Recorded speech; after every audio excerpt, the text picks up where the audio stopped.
It isn't in your head. Not entirely.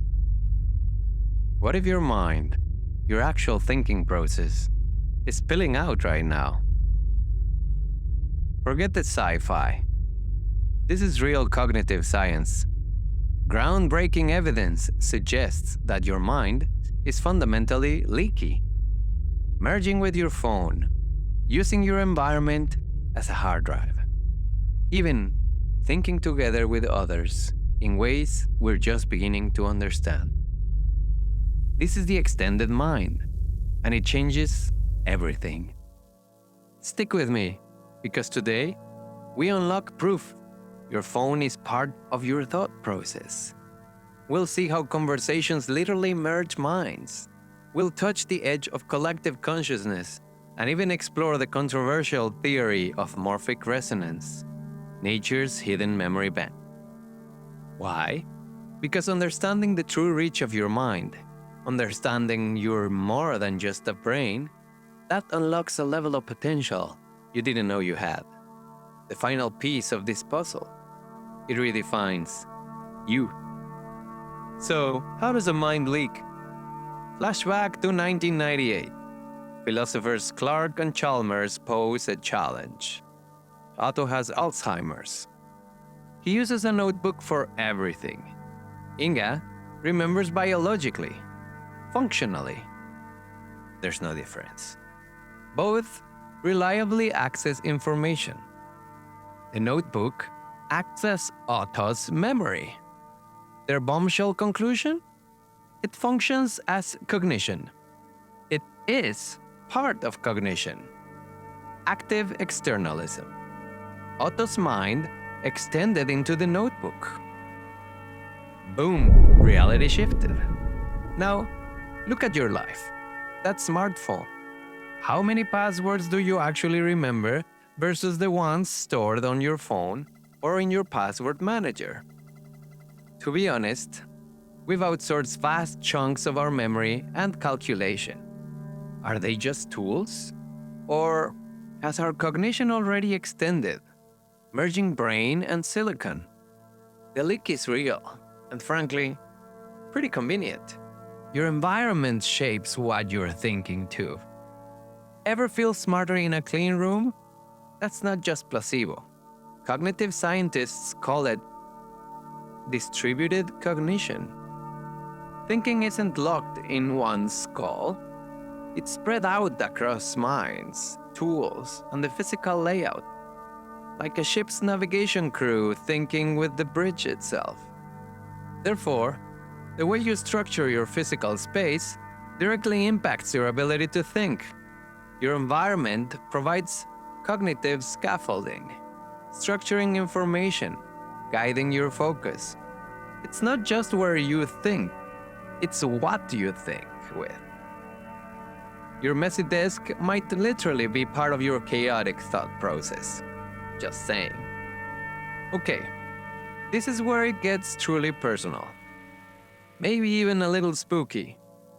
If your mind leaks into objects and spaces, can it leak into other people? Yes. Welcome to socially extended cognition. That incredible conversation where ideas just flowed, where you couldn't tell where your thought ended and theirs began. You weren't just sharing thoughts, you were likely creating thought together. In what scientist Joel Kruger calls the we space. Our gestures, our shared focus, they are actively doing cognitive work. That aha moment, it often emerges between minds that have temporarily coupled. You know, like when you absolutely blank mid-sentence and your partner just seamlessly picks it up and finishes your thought, saving you from looking like a complete idiot. Yeah, that might be your extended mind kicking in, performing beautiful cognitive teamwork. We don't just talk to each other, we often think with each other. If minds extend beyond two people, how far can this go? Could there be a collective mind? Research is exploring how synchronous experience, everyone watching the same event, moving to the same beat can create a powerful sense of shared awareness. It's more than shared emotion. Studies suggest information processed within this perceived collective gets psychologically amplified. It feels more real. Think about the energy at a live concert.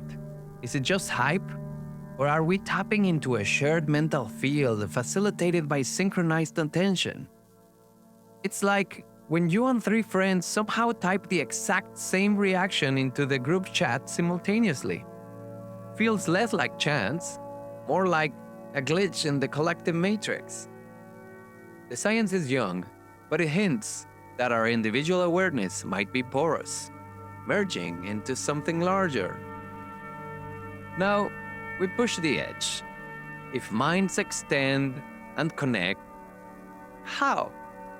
What mechanism allows this beyond direct interaction? Rupert Sheldrake's morphic field resonance theory offers a radical idea. Morphic fields, invisible fields holding the collective memory for forms and habits. Once a pattern forms, a crystal, an animal learning a maze. It resonates in the field, making it easier for all similar systems to adopt it later. Like nature having habit memory. Could this explain instincts? The uncanny coordination of ant colonies? Maybe even human collective intuition? Or those moments your friend texts you about the exact obscure song stuck in your head? Okay, maybe Spotify is just haunted sometimes. Sheldrake's theory is debated, but it offers a framework for how deep interconnectedness might function, suggesting information fields linking minds across space and time. Is your leaky mind picking up these cosmic vibes? Let's bring it home. Otto's notebook, the navigation bridge, the we space, collective synchronicity, morphic fields, the consistent theme? The mind is not contained. Cognition is interactive, extended. The boundary between you and not you is permeable. Your tools are cognition. Your environment is cognition. Your interactions are cognition. You are embedded in and constantly co-creating a vast cognitive ecosystem. This changes the definition of you. And this understanding is your new superpower. Because if your mind extends, you can consciously curate it. Choose tech that augments you. Design environments that elevate you. Cultivate conversations that generate shared genius. You're not just managing your brain. You are the architect of your entire cognitive system. Therefore, the limits? They might just be illusions waiting to dissolve. The final playoff is this. You are inherently bigger, more connected, and more capable than you were taught. Your mind is leaking out into the universe. It is time to direct the flow. Where does your mind leak the most? That shared brain cell with your coworker? The fridge that somehow knows what you want? Share your extended mind moments in the comments. Let's build this collective understanding together. And if this cracked open your reality, hit like, subscribe to Teolumen Insights, and share this with someone whose mind needs expanding. Thanks for leaking with us. Stay curious.